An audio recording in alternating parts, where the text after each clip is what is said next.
gavumenti ziri zawambanga abantu n'omusanga gini ng'afudde. Kale namusangayo ng'afudde naye ezammwe zibatwalira ddala n'omulambo nekola ki ne gubula ziri z'ovumirira kale zaabawambanga ne mubatwala ne mubasanga mu kibira nga battiddwa naye zino zibawambira ddala ne babula. Naye olwaleero engeri gye twagala okulabamu ebintu ate ekifaananyi kati kigaziyeemu. Kigazi twabalabye bulabi mu bifaananyi tetumanyi kyabatutteyo bakanyiiza kuki kirungi mufe nga NUP tetulina memba waffe tetulowooza nti tusobola okwogera maka ga Bobi Wine nti poliisi mukyaliyo eri mu makage tulina deployments around amakage kubanga tulina interests nga security. Omwogezi wa poliisi mu ggwanga Rusoke Kituuma avuddeyo n'ategeeza nti tebalina bbanga ggere bo ng'ab'ebyokwerinda lwe basuubira kuva mu maka ga His Excellency Robert Kyagulanyi Ssentamu. Ono ayongeddeko agamba nti kino bakikola olw'ensonga ez'ebyokwerinda ez'enjawulo wano munda mu ggwanga erya Uganda. Era Rushoke agamba nti His Excellency Robert Kyagulanyi Ssentamu talina musango kubanga singa abadde n'omusango bandi muyise bonga ab'ebitongole ebyokwerinda ne bamuggyako statement. Tugenda kubitunuulira mu ngeri y'emu.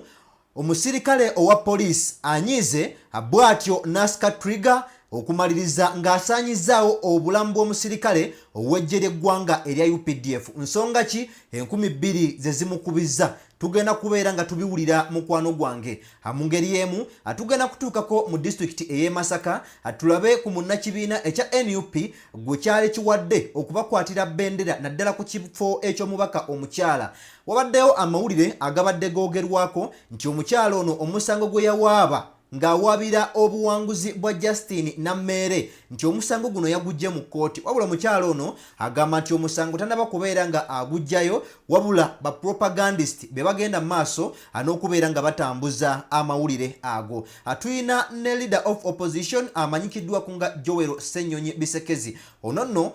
bwe bamubuuzizza ku nsisinkano naddala bano abali ku ludda oluwabula gavumenti abagenze maaso n'okubeera nga basisinkana mu Museveni aliko byayogedde era n'ayongera okukakasa nti bonga ab'ekibiina ekya NUP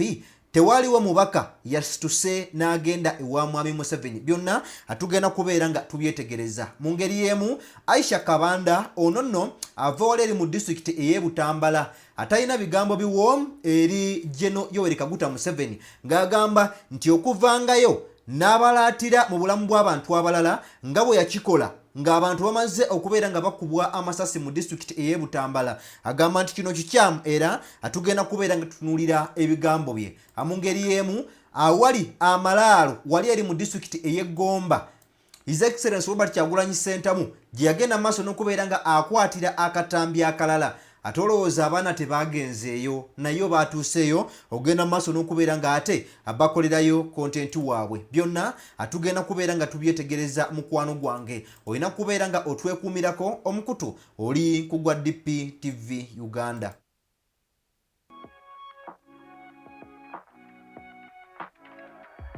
DPTV Uganda, Dawn People Television. Musomesa abaana betuneyagaliramu abatatekinge bululu abatape bululu musomesa abaana abatakole stories nga zetwalabye ku mawulire nti ate oli ne balangirira omuntu omu nti yawangudde ku mmande ate bugenda okuziba ate mulala yawangudde ate ne bagamba nedda eyasose yawangudde. Twagala abaana abeere ng'atya obubbi ng'agamba waayi onansinze sigana mubako buwanguzi bwe. Okay, kale webale nnyo oyo ye Father Deogracius Kibi ng'agenda maaso n'okubeera nga abategeeza nti musomese abaana twewale nnyo gano amawano ge tugenda maaso n'okubeera nga ate tulaba wabula mwenjagala tugende maaso n'okubeera nga tutandikirawo akanso k'enkweyanjulire nga bulijjo oli ku mukutu gwa DPTV Uganda omukutu ogw'omuntu wa bulijjo tubeerawo nga tugenda maaso n'okubeera nga tutemaatema ensonga nga bwe ziba zizze okuvaako wano munda mu ggwanga Uganda nebunaayira wa bwe kiba kyetaagisizza tugenda maaso n'okubeera nga tukwatayo nga bulijjo gwe wenna nga otwegaseeko olunaku olwaleero agenda maaso n'okubeera nga osubscribinga ate gwe omukadde gwe tuze nga tutambula naawe atolema kubeera nga otuweera video yaffe eno like boto n'ogiwa amasannyalaze agagiyambako okubeera nga edduka ku speed ya yiriyiri n'etuuka ku buli muntu sekinnoomu eyeetaaga okubeera nga alaba video eno kale nga bulijjo Morgan Keys 256 official CEO Kaliddalu content creator Luwero's finest mba natuuse dda okubeera nga nkutuusaako ensonga nga bwe ziri ku tebo yange kale nno nange wenjagalya ddala ogenda maaso n'okubeera nga nate ntandikirawo wenjagala tutandikire amawulire nga bwe twagakuwadde mwe abasobodde okubeera nga mubeerako akawungeezi k'olunaku olw'eggulo twagenze maaso n'okubeera nga tukutegeeza nti ekyagudde mu nnyumba eya NUP tekyabadde kirungi oluvannyuma lw'amawulire agafunyise anti Comrade Jauharah Kamyuka yavudde mu bulamu bw'ensi eno bwe yabadde agenzeeko wali eri mu ddwaliro ekkulu eri Mulago okubeera nga ate asumulukuka kale nno yasobodde okubeera nga afiira mu lutalo lw'abakyala era nga bwe twakuwadde emboozi ey'olunaku luno emboozi y'olunaku olw'eggulo twakutegeezezza nti yavudde mu bulamu bw'ensi yabadde mukyala muyimbi era nga yabadde muwagizi ow'ekibiina ekya National Unity Platform kale nno agenkuleetedde galaga nti Comrade Jauharah Kamyuka olunaku luno olwaleero aziikiddwa waleeri mu bitundu eby'ekibibi ebisangibwa mu disitulikiti nate ey'e Butambala kale nno omwoyo gw'omugenzi omukama Katonda agulamuze kisa asobole n'okubeera nga amusonyiwa ebyo byonna ebyamusobako kwoteeka ne famire omukama Katonda abagumye kubanga yagaba ate era yajjawo kale nno tunaddamu tusisinkana omulundi omulala naye ye Comrade asobodde okubeera nga atulekawo wabula bwe tuvaako awo njagala tutandikire ew'omukyala amanyikiddwako nga Rose Nalubowa ono nno gye buvuddeko babadde nnyo ku mbiranye n'omukyala amanyikiddwako nga Justin Nammere era nga gye byaggweredde kkooti yasobodde okubeera nga eyita akaluluke ne bakaddamu recount naye nga okusinziira ku mawulire ye gagenda maaso n'okubeera nga ategeeza omubaka omukyala amanyikiddwako nga Nalubowa Rose agamba nti tanajja musango gwe oba mu kkooti nga bwe yabadde yagutwalayo era nga ebigambo ebizze biyitingana naddala ku social media bibadde biraga nti omukyala ono yabadde yajjeeyo omusango gwe yagenze maaso n'okubeera nga awaaba ng'ayagala omukyala Justin Nammere baleme kubeera nga bamuteeka mu kitabo ekya Uganda ekimanyikiddwako nga The Uganda Gazette lwansonga nti kkooti yasobola okubeera nga esalawo bubi engeri gye yakyulumpanyaamu obuwanguzi bwe nti etteeka ligamba nti tebajja kubeera nga babala bokisi singa banaaba zisanga nga ziriko damage yonna naye nga omulamuzi wa kkooti ye yavaayo n'asinzira n'agamba nti amugende maaso n'okubeera nga mubala akawulu kano era nga gye byaggweera nga obuwanguzi bwe bumugiddwako ne buweebwa omukyala amanyikiddwako nga Justin Nammere kale nno omukyala okusinziira ku bubaka bwagenze maaso n'okubeera nga asiba ku mukutu gwe ogwa X avuddeyo n'ategeeza nga ne kkooti bwetaddewo ennaku z'omwezi 11 omwezi guno gwennyini gwe tulimu ogwokubiri era nga lujja kubeera lunaku lwakusatu nga kkooti bwegenda okubeera nga ewulira ennongosereza ezikoleddwa mu kuwaaba kuno kale nno bw'atyo bwagenze maaso n'okubeera nga ategeeza ajjukira nti omulamuzi oba oliawo yamufutyanka era nga ne bannayuganda bangi ekyo basobola okubeera nga bagenda mu maaso n'okubeera nga nabo bakyekkaanya nga tuvuddeko awo njagala nkutwaleko eri ayogerera ekitongole ekya Uganda Police police ono nno nga yesi mulala wazirayo mwami amanyikiddwako nga Kituuma Rushoke. Lunaku olwaleero nga bulijjo bweri enkola ya police nti buli wiiki bweba nga etandika ku lunaku olw'Emmande atufunayo press conference naddala ebitongole ebyo by'okwerinda bibeera biriko ebigenda maaso n'okubeera nga bitegeeza eggwanga. Era wano omwogezi wa police bw'akutte akazindaalo agenze maaso n'okubeera nga ategeeza nti tewali bbanga ggere ab'ebyokwerinda libasuubira kubeera nga bava mu maka ga His Excellency Robert Kyagulanyi Ssentamu agasangibwa wali eri Emagere mu district ey'e Wakiso. Kituuma Rushoke takomyawo agenze maaso n'okubeera nga agattako n'agamba nti kino ekyokubeera nga olaba ab'ebitongole ebikuuma ddembe mu maka ga His Excellency Robert Kyagulanyi Ssentamu bakikola olw'ensonga ez'ebyokwerinda ez'enjawulo wano munda mu ggwanga Uganda. Era Kituuma takomyawo agenze maaso n'okubeera nga ayongerako n'agamba nti His Excellency Robert Kyagulanyi Ssentamu atalina musango gwonna gwe bagenda maaso na kubeera nga bamuvunaana asinga bonga ab'ebitongole ebikuuma ddembe babeera bamwetaaze olwo nno babeera bajja muyita akole statement. Era okwogera bino nga bwe nkutegeezezzaako nti asinzidde walere mu lukung'ana lwa bannamawulire olubeerawo buli wiiki ku kitebe kya poliisi ekisangibwa e Naggulu. Era nno sagala nange muwanda ebigambo mu kamwa njagala ngende maaso n'okubeera nga nkuwa ku ddoboozi lye owulire engeri gye ligenze maaso n'okubeera nga nate ate erisawundingamu nga businziira okuva ewuwe mu maka ga Bobi Wine nti poliisi mukyaliyo eri mu maka ge tulina deployments around amaka ge kubanga tuyina interests nga security n'okulaba nti tewabaawo obumenyi bw'amateeka obubalukawo nga businziira okuva ewuwe mu maka ga Bobi Wine.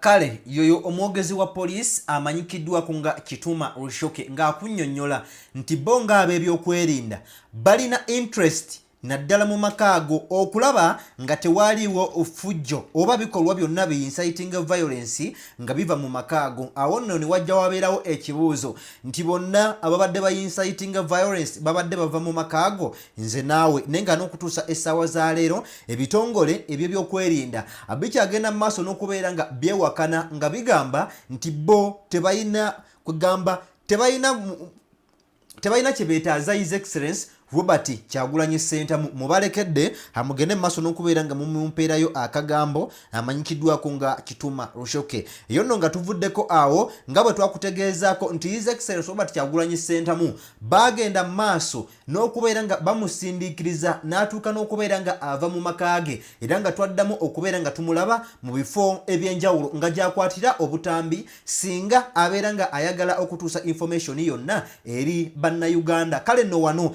awamu kwawo we yakwatira obutambi mwalimu ekitundu ekyekanyanya awo nno we yakwata n'asooka alaga view ey'ekibuga. Kale nno abakuuma ddembe akooteeka ne bannayuganda bangi ne bagamba sooka olindeko omusajja tubadde tumanyi yafuluma kumbe akyalimu. Kale nno okusinziira ku ba content creator ab'enjawulo bagenda maaso n'okubeera nga bakozesa ekifo ekyo ne bakwatiramu obutambi. Twaddamu okubeera nga atumulaba ng'akwatidde akatambi ewalala eri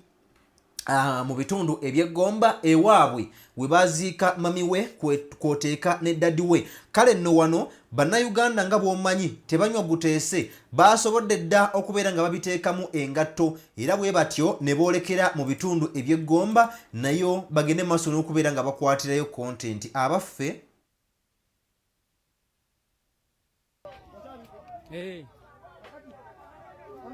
Tuli mu kutambula tugendako ku bijja by'aba Kyagulanyi wano.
tuli mu kutambula tugendako ku bijja by'aba Kyagulanyi wano.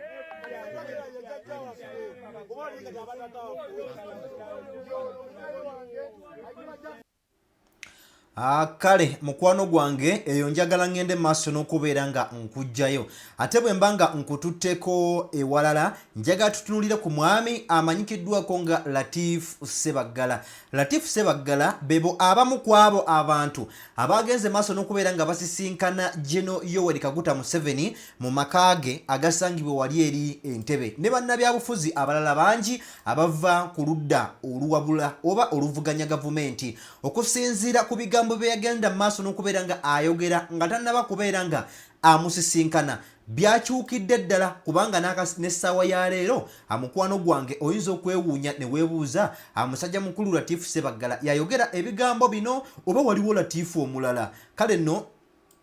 njagala nsooke mukufunire then nkomewo tugende maaso n'okubeera nga tweyongerayo ne leader of opposition amanyikiddwako nga Joel Ssenyonyi Bisekezi aliko obubaka bwagenze maaso n'okubeera nga agamba abantu bano newankubadde nga bo basobodde okuvaayo ne bagamba nti bagenzeeyo abantu bangi era nga kuba kwabo abagenzeeyo kwabaddeko ne bannakibiina ekya National Unity Platform wabula omwogezi w'ekibiina kino amanyikiddwako nga Joel Ssenyonyi Bisekezi agenze maaso n'okubeera nga abiwakana ng'agamba nti nedda bano abagenzeyo bonna bagenzeyo ku lwabwe tewali muntu yenna avaako mu kibiina ekya NUP yagenze kubeera nga asisinkana General Yoweri Kaguta Museveni. So njagala ngende maaso n'okubeera nga mukufunira then ate nkomewo tweyongereyo. Kale namusangayo ng'afudde naye ezammwe zibatwalira ddala n'omulambo ne kukola ki ne kubula ziri z'ovumirira kale zaabawambanga ne mbatwala ne mbasanga mu kibiina nga battiddwa naye zino zibawambira ddala ne babula. Baana b'abantu nze nali kakiiko ka human rights mu palamenti ne tulwanira abaana baali batadde mu safe houses ab'enjawulo nga babakubye ejjala zivudde zikoze zitya ne batandika okubatta nga babasuula mu makubo naye nga tewali musango gwonna gwali gubaguddwako. Nze ndi musajja Muisiraamu. Abasiraamu bameka abakwatiddwa ne bakwatibwa ne basibwa ne bakubwa ne bateebwa nga tewali musango gubaguddwako. Basiraamu bameka abali mu makomera naye nga bw'obuuza emisango gye bavunaanibwa nga tegiriiwo. Bannayuganda bangi abavubuka abaakwatibwa nga tugenda mu kalulu nga tuvudde mu kalulu n'okutuusa ku ssaawa ya leero tebalina misango gyonna. naye olwaleero engeri gye twagala okulabamu ebintu ate ekifaananyi kati kigaziyeemu kigazi. Kale yoyo omwami amanyikiddwako nga Latif Ssebaggala wano bagezaako kulaga nti bwe yali tannaba kugenda mu State House yali alaga nti ali wamu ne bannayuganda era ng'abalowoozesa nti bonna bali wamu bali kitole wabula ebintu byagenze maaso n'okubeera nga bikyuka ate akaseera kano. So bwe yagenzeeyo kati ebintu agamba tulina okubeera nga tubirabirako ne mu anga endala. Yoyo Latif Ssebaggala bebo abakulembeze betulinawo ennaku zino naye nga leader of opposition Joel Ssenyonyi aliko obubaka bwagenze amaaso n'okubeera nga asindikira abantu bano. Tetumanyi kyabatutteyo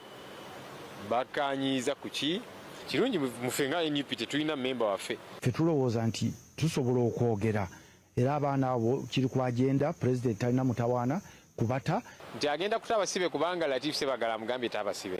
Yasabye ffe abakulira olwo oluvuganya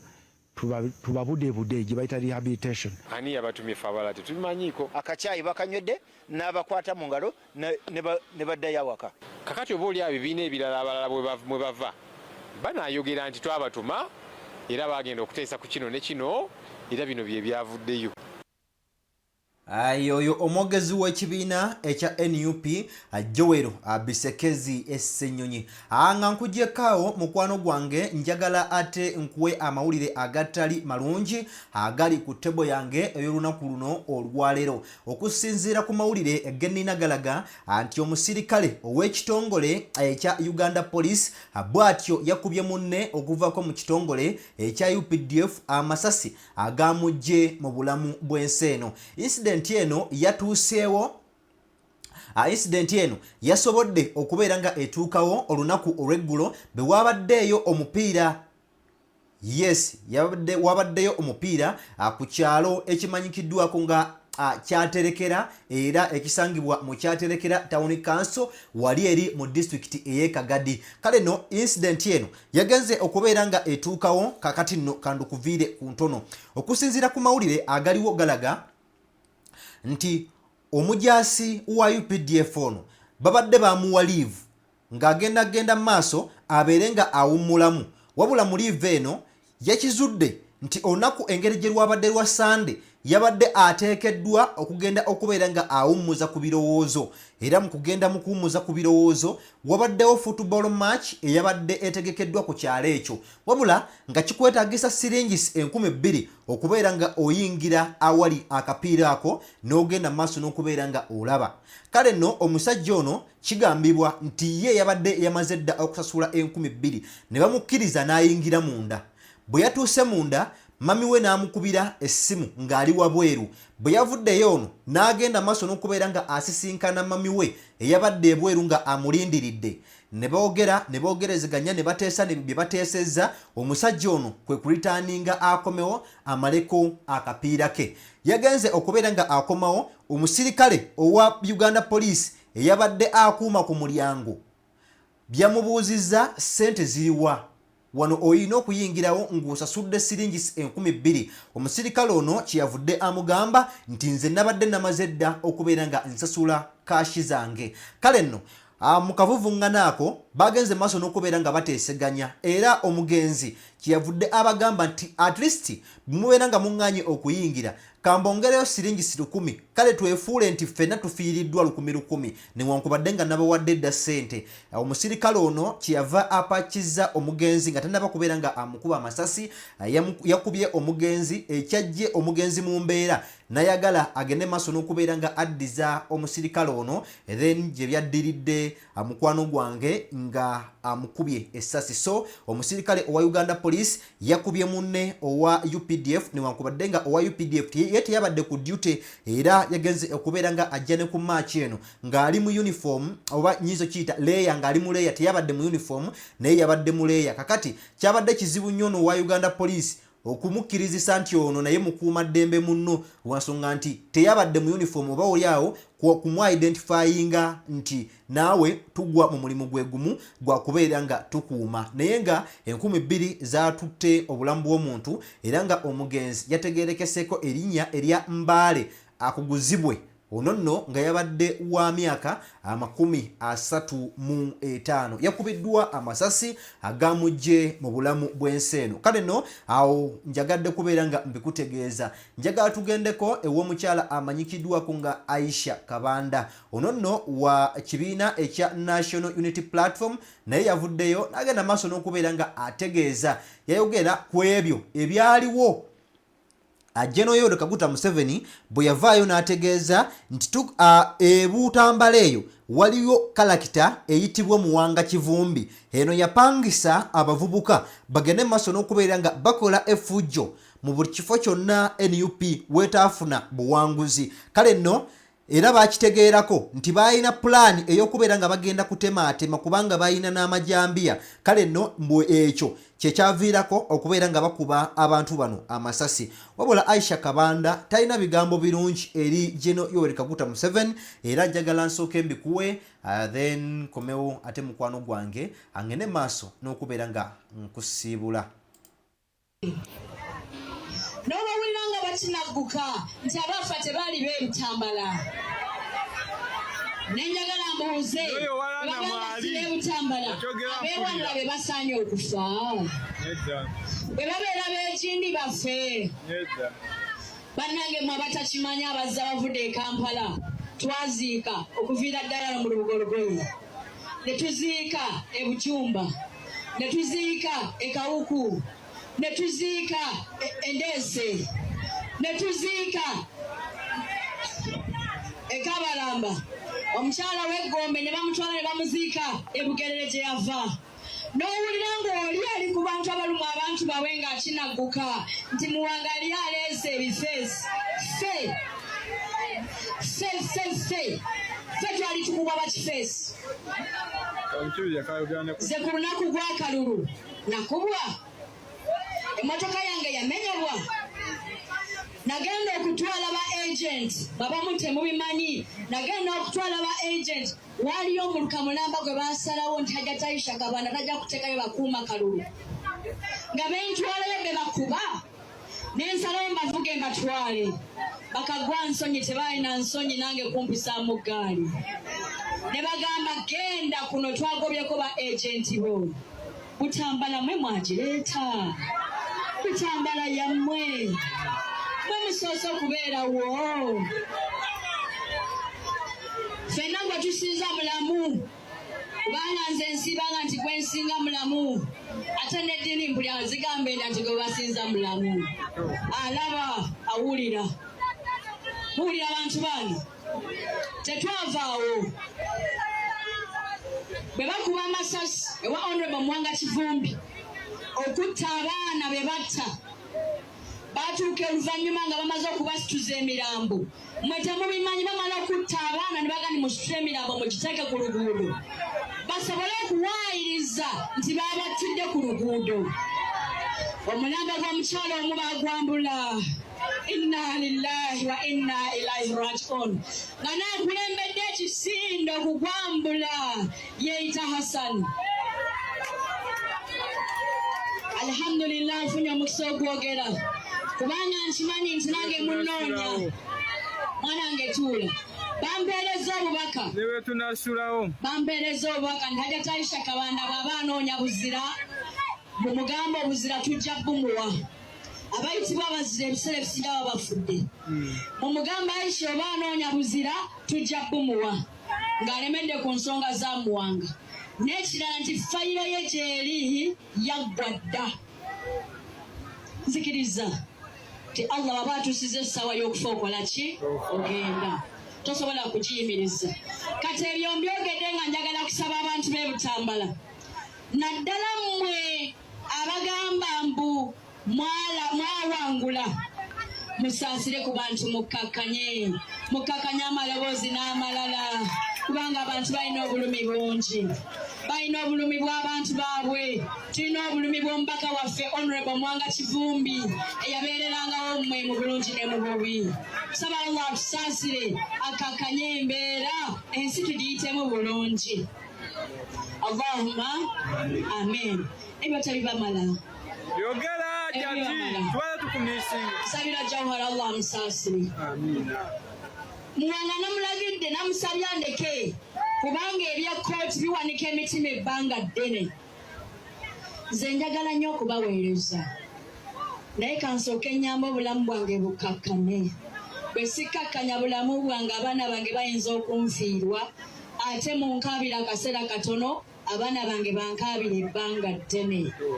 kansooke nzikakkane n'olwekyo mugenda kunsonyiwa obujulizi tubulina byonna tubulina naye enkomero ya byonna nkimanyi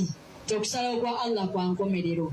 saba Allah atuwa abakulembeze abalungi saba Allah atuwa essanyu mu Butambala yaffe Allah atusangule enyiike amaziga ag'okumwoyo n'okumaaso Allah agasaasire abafu baffe tusaba Allah abasaasire bamaama baabwe ne bataata baabwe bakubagize